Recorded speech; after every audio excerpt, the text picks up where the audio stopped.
DBIC。 皆さん悩んでることって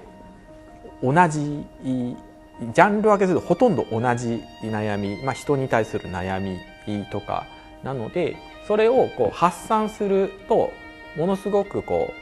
なんか解放される、前向きになれるっていうのがあるので、そういうのってなかなか会社の中で、日々の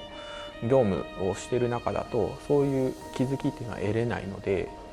いろんな人たちとつながるとそれがいい刺激になるっていうのは知ってほしいなって思いますし、それ私も同じ悩みだとか、あるあるみたいなですね、なんかそういう和気あいあいとした形になるので、結構楽しい会になってます。共通で会話ができる友達が増えたっていうところ。自分自身が変わると物事の見方だったりとか考え方だったりとか、知識だったりとか、そういうものの今まで与えられているものとか今まで知ろうと思ってた範囲じゃないところの知識をつけると、やっぱり考え方だったりとか、人生観みたいなものが変わるだろうし、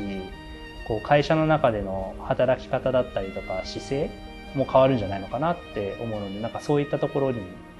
今まで基本的に自分は傍観する人で、自ら旗を振るのも得意じゃないので、見てる人だったんですけれども、傍観するだけもあんまり面白くないなで、踊ってる人と一緒に、踊った方が楽しいなっていうのを見てて思ったので、ちょっとやってみようって思いました。実際にプログラムに参加してた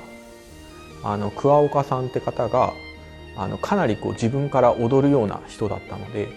この人と一緒に踊ったら面白いなと思って、それだったら自分ごと化した方が面白いなっていうような、なんかマインドチェンジをしました。なんか今までちょっと受け身に考えることが多かったんですけれども、とかもらったものに対して何かちゃんとよく返そうみたいな考え方があったんですけど、そうじゃなくて自分から何がやりたいのかだったりとか、動き出して考えていくことっていうのの必要性とかを感じた瞬間でした。同じような体験をしてもらいたいっていうのをですね、強く思うようになって、社内でアンロックってこういうことができたよであるだとか、トランスパーソナルというものを受けてみたらっていうことをいろんな人に伝えるっていう活動はやりました。身近な人たちですね、特に中堅どころおよび若手にはなんかいろいろ広めてきましたと。ただ広めながら思ってきたのが、アンロックだとかトランスパーソナルって言葉をちょっとですねそのまま使ってしまうと、ちょっとこいつなんか頭ちょっとおかしくなったんじゃねえかみたいな風にですね聞こえてるなってちょっと自分の中で思ったんですね。結構熱く語っちゃったところもあるんで。なのでそういったところに一歩踏み出しやすいための準備として、アンロッククエストで学んだことをファシリテーションしよう。気づきを与えられるようなプログラムをやりたいよね。他の人にもちゃんとこういう体験をしてもらって、自分が変わらなきゃ何も変わらないんだよっていうのを気づいてほしいなと思って、トランスパーソンのいざないっていうワークショップを始めました。トランスパーソンってこういうことでっていうのと、実際そこで得られるものの触りのところをですね2時間ぐらいワークショップやってもらうことによって、なるほどと、これもっともっと深くやっていった方が自分のためになるなって分かってもらった方に、トランスパーソナルなりアンロックに来ていただけるっていう道筋を作るってことをちょっとやってみました。苦手だって思ってても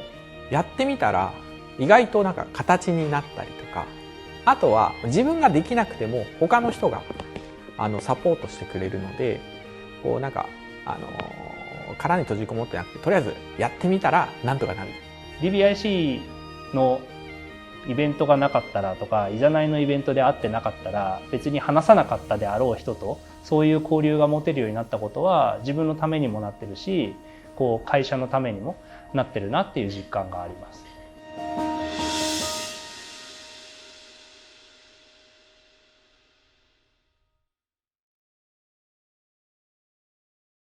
ブレーキをかけずに楽しんだ方がより楽しめるよっていうかもしれないですね。